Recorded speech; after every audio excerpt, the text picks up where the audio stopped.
સરકાર તરફથી કાર્યરત નેશનલ હેલ્થ પ્રોગ્રામની દરેક તાલુકામાં વિઝિટ લઈ સારવાર કરવામાં આવી રહી છે. Story report by Karan Vaghela, Bhuj.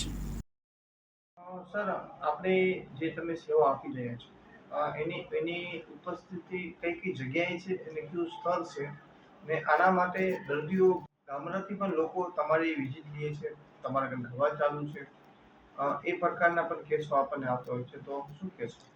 આપણે સરકાર તરફથી નેશનલ મેન્ટલ હેલ્થ પ્રોગ્રામ કાર્યરત છે.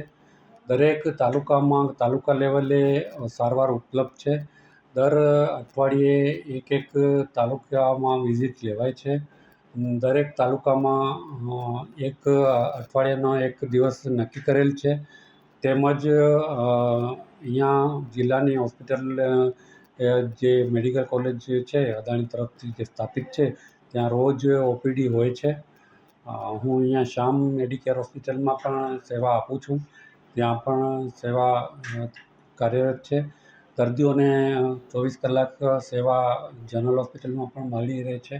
તો એ લોકો ગમે ત્યારે આવે તો સેવા મળી શકશે. તિમલુ સાહેબ, જે રીતે અત્યારે આપણે વાત કરી ઓપીડીની, તો ઓપીડીમાં પણ કેસમાં વધારો છે. એના માટે રોજના પેશન્ટ કેટલા હશે એવા? દર્દીઓ તો ઘણા છે, પણ સેવા લેવા માટે જેટલા છે એના કરતાં લોકો ઓછા આગળ આવી રહ્યા છે. લોકોમાં સંકોચ અને શરમ અને અજ્ઞાનતાના કારણે લોકો ઓછા સેવા લેવા આવે છે. પહેલાં તો લોકોને ખબર નથી કે મને આ રોગ છે. પછી તો ખબર છે ને સંકોચ થાય છે કે મને સેવા લેવા જઈશ તો લોકો મને પાગલ તરીકે ગણશે અને મારી સમાજમાં ઇજ્જત ઓછી થઈ જશે, એવું ડર લાગે છે.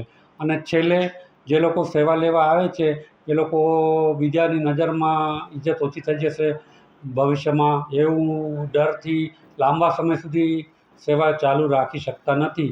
એટલે આવા બધા ચેલેન્જ છે અમારા ફિલ્ડમાં, જે સેવા લોકોને લેવા નથી દેતા. એટલે આ બધા ચેલેન્જ અમને બધા પૂરા કરવાના છે. એટલે રોજના અમારે ત્યાં ગણીએ ઓપીડીના તો જનરલ હોસ્પિટલમાં 80થી 100 લોકો સેવા લેવા આવે છે.